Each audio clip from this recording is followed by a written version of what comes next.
Y'all, so I'm going to go over the teaching progression I use for the Hardstyle kettlebell swing. First thing people have to know is the proper hinge technique. So as far as your stance goes, you just need to have a wide enough stance that you could comfortably and confidently swing a kettlebell between your legs. Usually ends up being, if you take your hands and point them straight down, your feet will hit somewhere right outside of that. Typically for most people, a little bit of toe turnout is ideal. Easy way to find that, stand in this stance, contract your glutes, and then wiggle your toes out and wiggle them in and see where your glutes contract the most, right? So the whole time I'm feeling for a tighter contraction, for me personally, this is gonna be about where my toes land when I do that. Then from there, a really easy way to find the appropriate hinge, go down and just put your forearms on your thighs. So when I do this, and then I look straight ahead without cranking my neck, it's gonna put me into a pretty decent position here. You'll notice my shins are not totally forwardly inclined like a squat, right? And I'm sitting back in my hips and I can stay here for a bit of time, right? So practice getting in and out of that. Sets of 5 to 10, feeling what that position's like. Then we switch to the blade hands. So why the blade hands? This will become your sequence for every single time you're doing a swing or a deadlift to make sure that you're hinging back. Reason why a lot of people, if they stop doing that, they start reaching for their bell, they'll start squatting down. It just kind of happens naturally. So always turn the hands into blades, hinge the hips back to start. So once you've mastered this, the forearm, then you move to the blade, hinge back and stand, practicing in sets of 5 to 10, okay? Once you got that, we move on to the deadlift. For the deadlift, for the kettlebell deadlift specifically, we put the kettlebell between the heels. So you'll look here, you shouldn't be able to see the bell too well between my heels. The reason why, this is gonna teach us to activate our lats and to set back into the hips even more, okay? So then I hinge back, grab the kettlebell between my heels, stand up, nice and snappy, and then I go back down and it should land between my heels each time. All right, from the front.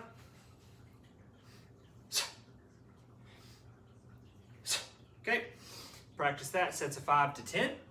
Once you have the deadlift mastered, you're not squatting with the knees forward, right?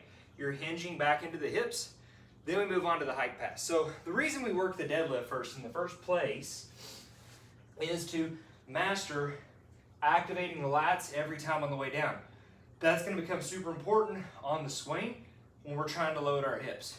And then on the hike pass, also learning to activate the lats. So for the hike pass, distance-wise, you should be 1 foot distance behind the kettlebell. So notice there, step back with my front foot.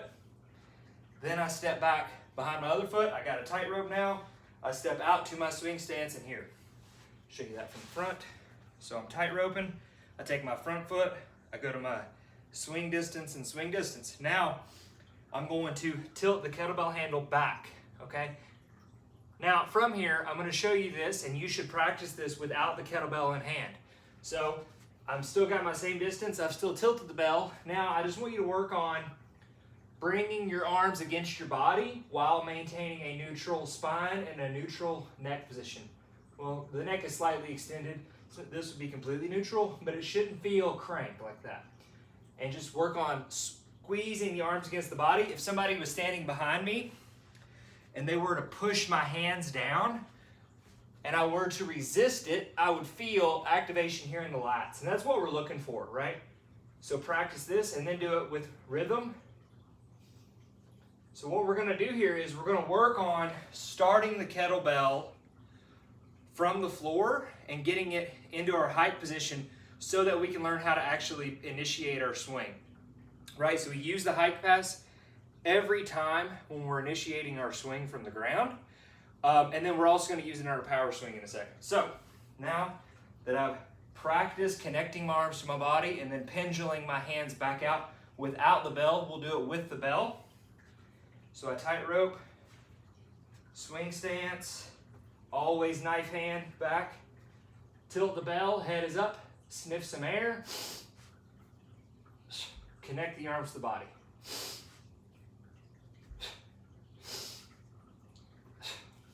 So that is how I will initiate my swing here in a second, but I'll practice that in sets of 5 to 10.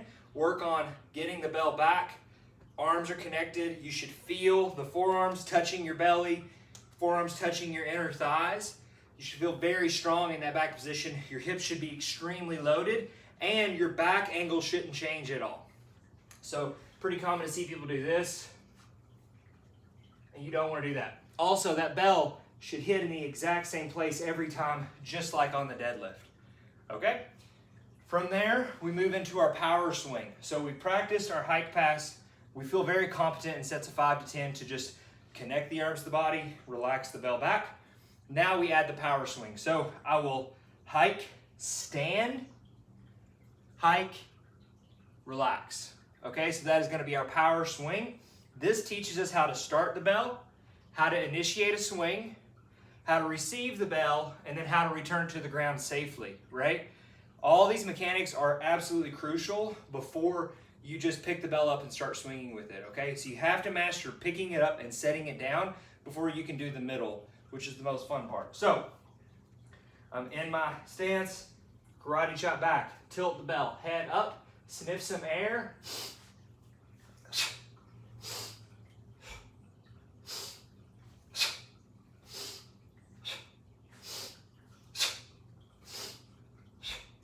So when I'm thinking about the swing there, all I'm thinking about is simply standing, right? Everything else is going to take care of itself because we have loaded our hips so much that whenever I hike back and stand, that bell will naturally go to its normal trajectory, right?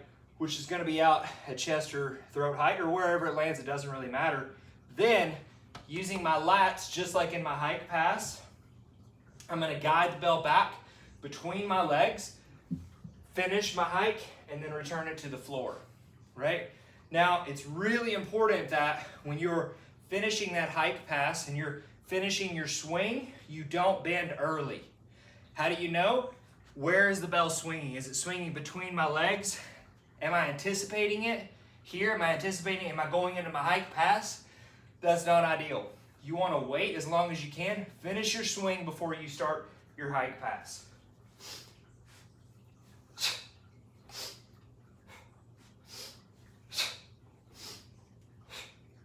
All right, and once you've mastered the power swing, we get into the kettlebell swing, right? Same thing, the same rules apply. When the bell is coming down at the top of our swing, we don't want to anticipate, so we don't want to bend early. You want to wait on it, catch the bell with the hamstrings and the hips, throw it back up, and you're guiding it with the lats. So it's lats, hips, every time.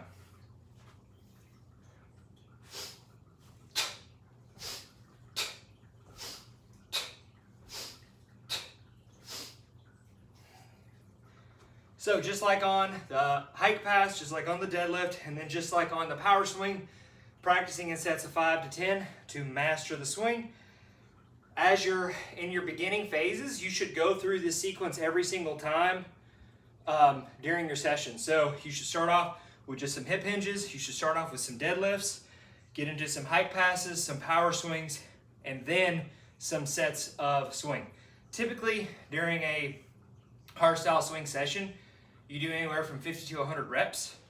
So you would count whatever repetitions you did in your prep phase toward that total. So let's say I did 10 hike passes, 10 deadlifts, 10 hip hinges, and then 10 power swings. Well, then I'm at 40 reps. So maybe that day I just want to do 10 swings and call it.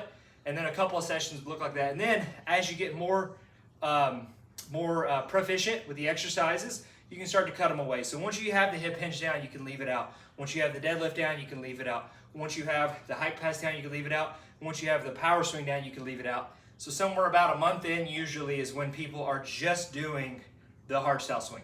Hopefully this helps. Let me know what you think.